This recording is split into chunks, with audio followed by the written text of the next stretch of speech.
शेख और अलगू चौधरी में गाढ़ी मित्रता थी। सांझे में खेती होती थी, कुछ लेन देन में भी साझा था, एक दूसरे पर अटल विश्वास था। जुम्मन शेख की एक बूढ़ी खाला थी।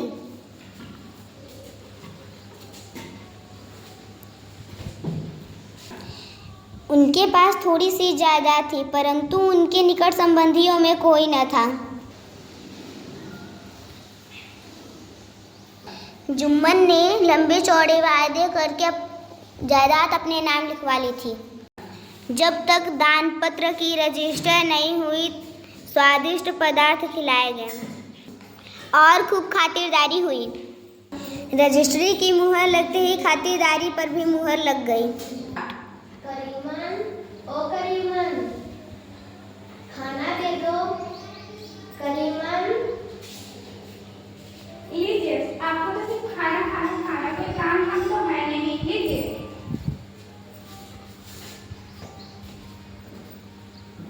जुम्मन की पत्नी रोटियां देने के साथ कड़वी बातें भी सुनाने लगी। कुछ दिन खाला ने सब सुना और सहा। जब पर न सहा गया तब जुम्मन से शिकायत की। जुम्मन बेटा, तुम्हारी पत्नी मुझे रोज ताने मारती है और खरी खोटी सुनाती है। ठीक है, अच्छा देखता हूँ। कुछ दिन तक और यूं ही रोना धोकर काम चलता रहा। अंत में एक दिन खाला ने कहा, बेटा, तुम्हारे साथ मेरा निवाह न होगा। तुम मुझे रुपया दे दिया करो, मैं अलग पका खा लूंगी। रुपए क्या यहाँ फलते हैं? अब चलो, पंचायत होगी।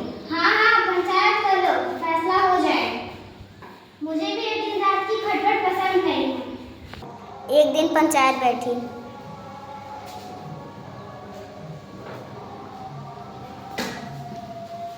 पंच लोग बैठ गए तो एक दिन बूढ़ी खाला ने विनती की। पंचो, आज 3 साल हुए मैंने अपनी सारी जायदाद अपने भांजे जुम्मन के नाम लिख दी थी। साल भर तो मैंने इसके साथ रो धोकर काटा, पर अब सहा नहीं जाता। मुझे न पेट की रोटी मिलती है न तन का कपड़ा। मैं बेसहारा हूँ। तुम लोग जो राह निकालो उसी राह चलूं। मैं पंचों की बात से माथे चढ़ाऊंगी। अब सरपंच किसे बनाया जाए? इस प्रश्न पर जुम्मन शेख और खाला जान में कुछ कहा सुनी हुई। अंत में खाला बोली, बेटा, पंच न किसी के दोस्त होते हैं न किसी के दुश्मन। तुम्हारा किसी पर विश्वास न हो तो जाने दो। अलगू चौधरी को तो मानते हो ना? लो, मैं उन्हीं को सरपंच मानती हूँ। चलो, अलगू चौधरी ही सही है। अलगू चौधरी सरपंच हुए।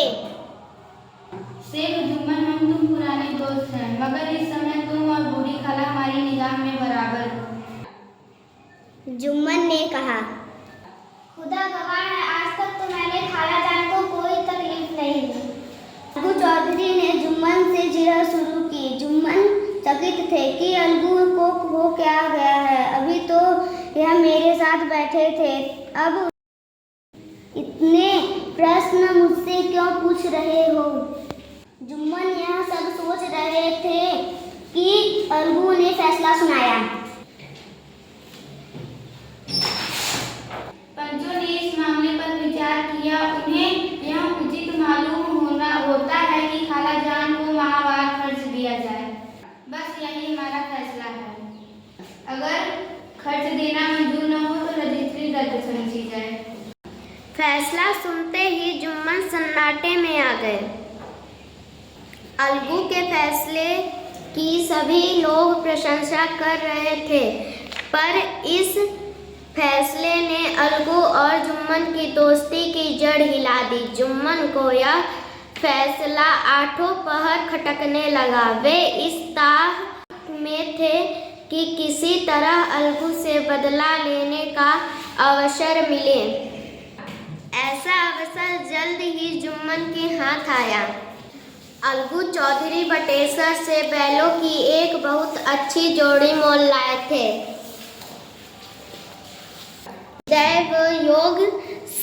से जुम्मन की पंचायत के 1 महीने बाद इस जोड़ी का एक बैल मर गया। अकेला बैल किस काम का? गांव में समझो साहू थे। उन्होंने 1 महीने में दान चुकाने का वादा करके चौधरी से बैल खरीद लिया। समझू साहू ने नया बैल पाया तो लगे रहने, ना चारे की फिक्र न पानी की। वह दिन में 3-3 4-4 खेपे करने लगे। एक दिन साहू जी ने दूना बोझ लाद दिया। बैल ने जोर लगाया पर वह आधे रास्ते में ही गिर पड़ा। ऐसा गिरा कि दोबारा ना उठा। इस घटना को 1 महीने बीत गए। अलगू जब बैल का दाम मांगते तब साहू सहुआइन दोनों झल्ला उठते। मुर्दा बैल दिया था, उस पर दाम मांगने चले हैं। इसी तरह कई बार झगड़े हुए पर साहू जी ने बैल का दाम न चुकाया। लोगों ने साहू जी को समझाया, भाई पंचायत कर लो, जो कुछ तय हो जाए उसे स्वीकार कर लो। साहू जी राजी हो गए तथा अलगू ने भी हामी भर ली। उसी वृक्ष के नीचे पंचायत शुरू हुई। रामधन ने कहा, चौधरी किसको पंच मानते हो? अलगू ने कहा, समझू साहू ही चुनने। समझू कड़क कर बोले। जुम्मन से। जुम्मन का नाम सुनते ही अलगू का कलेजा धक धक करने लगा। फिर भी उन्होंने कहा, ठीक है, मुझे स्वीकार है। सरपंच का आसन ग्रहण करते हुए जुम्मन ने अपनी जिम्मेदारी का भाव पैदा हुआ। उन्होंने सोचा, मैं इस समय न्याय के सर्वोच्च आसन पर बैठा हूँ। सत्य से जौ भर भी टलना मेरे लिए उचित नहीं है। पंचों ने दोनों से सवाल जवाब शुरू किया। बहुत देर तक दोनों अपने अपने पक्ष का समर्थन करते रहे।